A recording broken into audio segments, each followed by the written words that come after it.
시청자 여러분 안녕하십니까? 뉴스데스크 강원입니다. 1년 전 강릉 경포의 성난정에서 불이 나 소방관 2명이 진압 과정에서 안타깝게 순직한 일이 있었습니다. 사고가 난 성난정과 같은 비지정 문화재는 마땅한 관리 기준이 마련되지 않은 채 방치되고 있습니다. 이윤 기자가 보도합니다. 강릉 경포의 옛 성난정터에 순직 소방관을 기리는 추모비가 세워졌습니다. 지난해 9월 이곳에서 화재를 진압하던 소방관 2명이 무너진 잔해에 깔려 순직했습니다. 불이 났던 성난정은 지난 1956년에 지어진 정자로 역사적 가치가 부족해 문화재로 지정되지 않은 건축물입니다. 비지정 문화재라고도 불리는 이런 건축물은 대부분 개인이나 단체가 무허가로 지은 것들로 강릉에만 300곳이 넘는 걸로 추정됩니다. 문제는 공식 문화재가 아니다 보니 문화재보호법에 따라 보호와 관리를 할 의무가 없고 재난 대응 기준도 없다는 겁니다. 매뉴얼도 지금 다 비치해서 놓게 돼 있는데 그 비지정 같은 경우는 뭐 상주하는 사람이나 이런 게 없다 보니까 그런 것도 있고. 비지정 문화재에 대한 현황과 정보가 행정기관과 소방당국 간에 공유되지 않는 것도 문제입니다. 역사적 가치를 지닌 문화재가 아니라는 게 파악된다면 무리한 진압 상황까지 발생하지 않을 수도 있습니다. 1년 전 안타까운 사고가 발생했지만 이런 문제들을 개선하기 위한 노력은 부족한 상황입니다. 그러니까 어느 분들을 모셔다가 이걸 관리를 확인을 시키고 화재 대응을 했을 때 이렇게 대응을 하셔야 된다라고 얘기를 하고 전달하고 교육시키고 이럴 한 주체들이 없어서 저희가 제일 그건 좀 어려운 부분이 상당히 많습니다. 문화재로 인정받지 못하는 옛 건축물들을 어떻게 관리해 나가야 할지 고민이 필요해 보입니다. MBC 뉴스 이웅입니다. 최근 데이트 폭력 피해가 늘어나면서 안전 이별은 사회적인 화두가 됐는데요. 연인끼리만의 문제로 볼 것이 아니라 사회가 앞장서 보호책을 마련해야 한다는 목소리가 높아지고 있습니다. 황구선 기자입니다. 3년 동안 전 남자친구인 B씨에게 상습적인 폭행과 협박을 당해왔다는 20대 여성 A씨. 2달 전 현역군인 B씨를 경찰에 고소했고 사건을 넘겨받은 군 검찰은 B씨를 상해 혐의 등으로 조사하고 있습니다. 그냥 발길질로 하거나 주먹질 달라질 거라고 믿었던 것 같아요. 바뀌겠지. 또 그리고 그냥 살아가니까 살았던 것 같아요. 10여일 전에는 부대에 있는 줄 알았던 B씨가 또다시 집으로 찾아오자 A씨와 가족들은 불안해하고 있습니다. 초인종 소리만 나도 깜짝깜짝 놀라고 있는 상태인데 불시에 또 그런 일을 당해서 너무 심리적인 상태가 너무 불안하고요. 그리고 신변의 위협을 너무 받고 있다. 지난 10월 춘천에서는 20대가 결혼을 앞두고 여자친구를 살해한 혐의로 구속되기도 했습니다.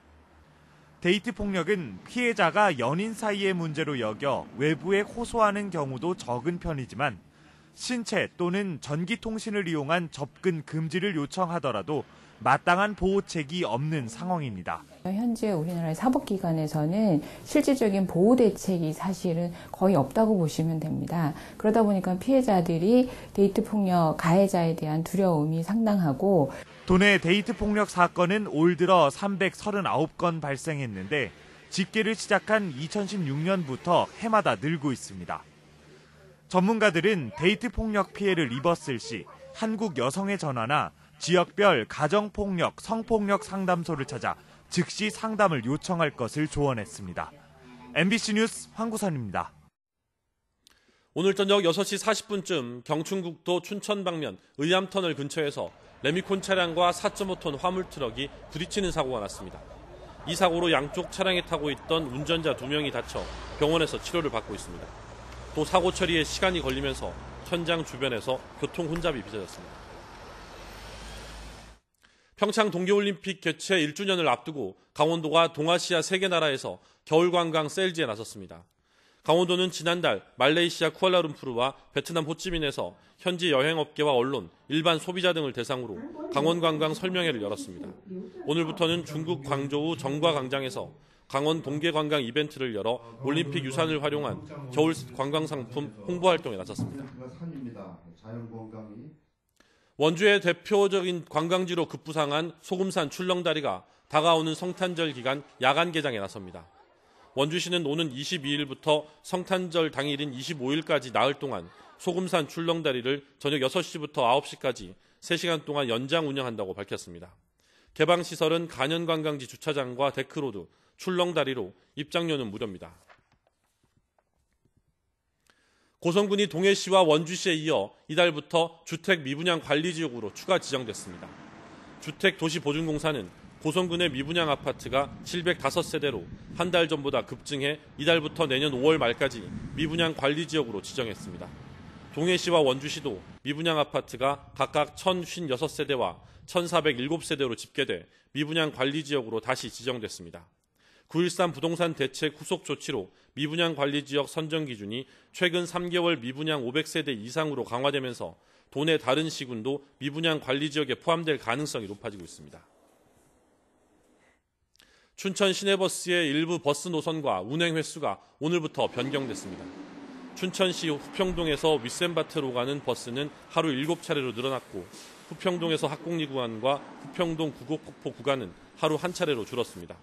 춘천시는 이용객이 적은 노선과 중복되는 노선을 조정했다며 버스 운행 시간표를 확인해달라고 당부했습니다. 횡성에서 중개사법을 위반한 부동산 중개업소 17곳이 적발됐습니다. 횡성구는 지난 2달 동안 지역 부동산 중개업소에 대한 단속과 거래 당사자에 대한 전화 해필 콜을 진행해 무등록 중개 행위를 한 2곳을 적발해 형사 고발했습니다. 또 거래 계약서 등의 서명 날인을 하지 않은 4곳은 업무정지 명령을 내렸습니다. 뉴스를 마칩니다. 고맙습니다.